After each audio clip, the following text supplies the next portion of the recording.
बच्चों, आज आपको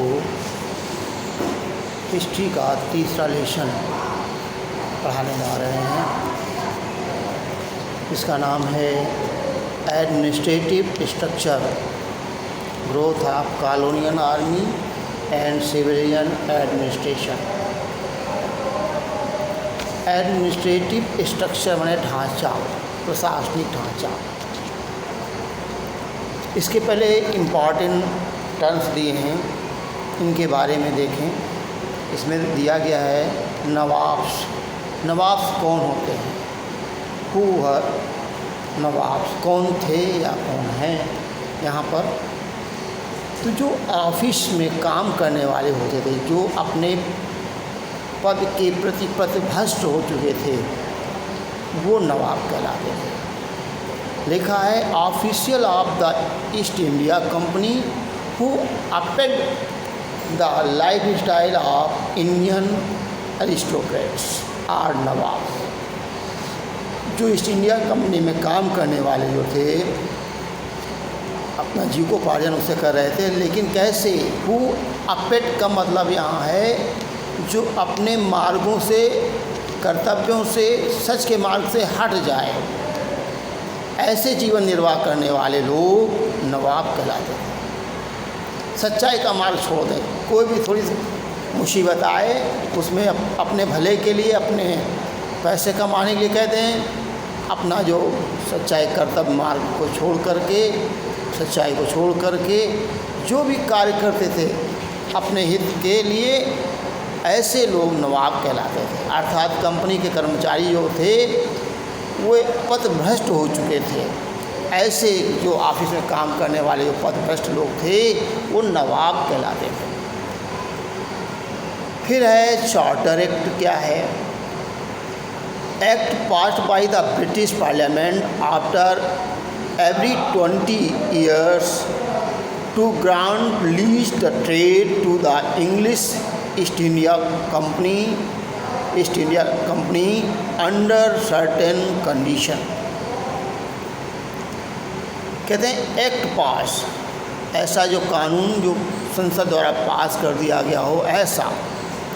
the British parliament after every 25 years, हर 25 साल के बाद जो कानून पास किया जाता था, to grant lease of trade to English East India company under certain condition. कुछ शर्तों के साथ ईस्ट इंडिया कंपनी के लिए अंडर ईस्ट इंडिया कंपनी के अंडर रहकर काम करने या व्यापार करने के लिए जो कानून बनाया जाता था वह चार्टर एक्ट कहलाता था। हर 25 साल में तैयार किया जाता था ब्रिटेन में। फिर इसके बाद the crown, the state as represented by the monarch, that is England. अब देखिए मोनार्च कौन?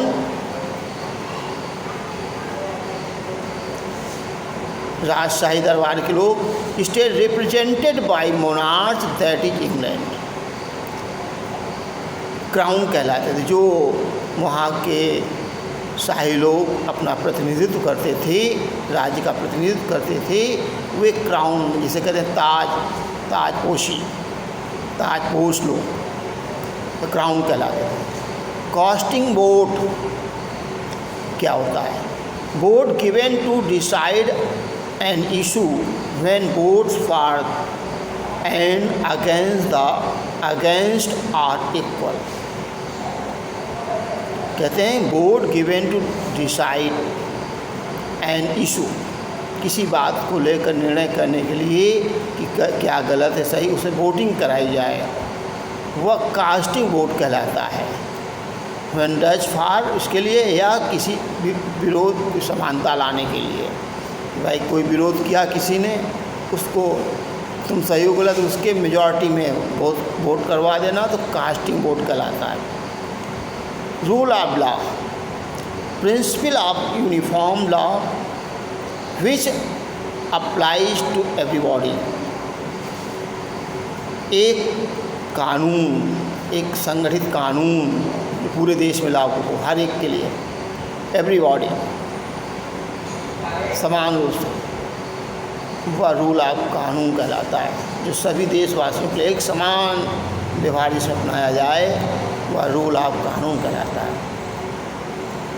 अब आपको इस पाठ में अंग्रेज़ों के समय के शासन के काल के बारे में बताया गया है कि यहाँ लोग अंग्रेज़ कैसे शासन करते थे, उनकी प्रशासनिक व्यवस्था क्या थी, इस पाठ में बताया गया है। कहते within a short span of less than 100 years the British had become the master of the whole of India. Within short span of less than 100 years, 100 साल के अंदर ही उन्होंने क्या, छोटे समय में ही क्या कर लिया, यहाँ पर कि मास्टर बन गए, पूरे भारत के मालिक बन गए थे थोड़े समय में ही। The administration of the British territories in India lay entirely in the hands of the East India Company। कहते यहाँ का प्रशासनिक जो व्यवस्था थी वह ईस्ट इंडिया कंपनी के हाथों में थी, और टेरिटरी एक मतलब यूनाइटेड के रूप में पूरे भारत में ईस्ट इंडिया कंपनी का ही कैसे शासन था। The company try to devise suitable methods of the conquer, control and administrative of the country। Company प्रयासरत थी, try to devise suitable method of conquer, पूरे राज्यों में विजय, conquer का मतलब विजय, और कंट्रोल, अपने में कंट्रोल करना चाहती थी, नियंत्रित करना चाहती, एंड कहते हैं एडमिनिस्टर ऑफ द कंट्री, और पूरे देश का शासन प्रशासनक बनना चाहते थे, शासक बनना चाहते थे। The 3 main objective of the English administrative policy in India, अंग्रेज़ों के 3 प्रशासन के मुख्य उद्देश्य थे। पहला क्या था, increase the companies profit from the trade. यहाँ अंग्रेज़ जो शासन कर रहे थे, उनका पहला उद्देश्य क्या था,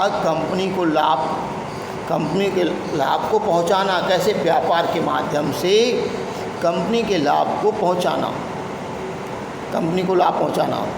फिर दूसरा, टू स्ट्रेंथ, शक्ति कायम रखना, maintain the British hold over India, पूरे भारत में ब्रिटिश शासन कायम रखना, बनाए रखना। तीसरा क्या था, to make their position profitable to British in all respect. तीसरा क्या कहते हैं, to make their position profitable, हर तरह से लाभकारी हो, टू द ब्रिटिश, अंग्रेज़ों के लिए, इन ऑल रिस्पेक्ट, किसी भी तरह से छल कपट, किसी तरह से शासन, भारत पर शासन करना उनका लाभकारी हो, इस तरह बनाना, पोजीशन कायम रखना, नियंत्रित रखना। फिर क्या आगे लिखते हैं, the commercial official of the company comprise the earliest British administrative official in India. The victory at the battle of Plassey and the battle of Buxar brought rich resources of the Bengal, Bihar in the grip of the British. अब देखिए, अंग्रेज़ यहाँ पहले आपको बता दें, पहले व्यापार करने के उद्देश्य से आए थे, लेकिन धीरे धीरे इन्होंने पूरे भारत पर अपना नियंत्रण स्थापित किया।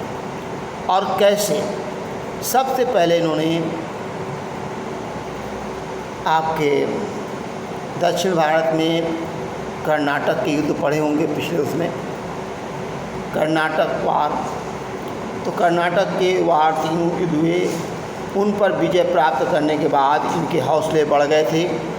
फिर उन्होंने बंगाल पर आक्रमण किया, जहां सिराजुद्दौला नवाब थे। सिराजुद्दौला को छल कपट से मारकर फिर उत्तर भारत में इन्होंने राज नियंत्रण स्थापित किया। राज नियंत्रित करने के लिए आक्रमण करने के लिए हर तरह प्रयास करके आगे इनके हौसले बुलंद हो गए, मतलब प्लासी के युद्ध से। तो फिर उत्तर धीरे धीरे उससे इनके बुलंद हो जाने से उत्तर भारत में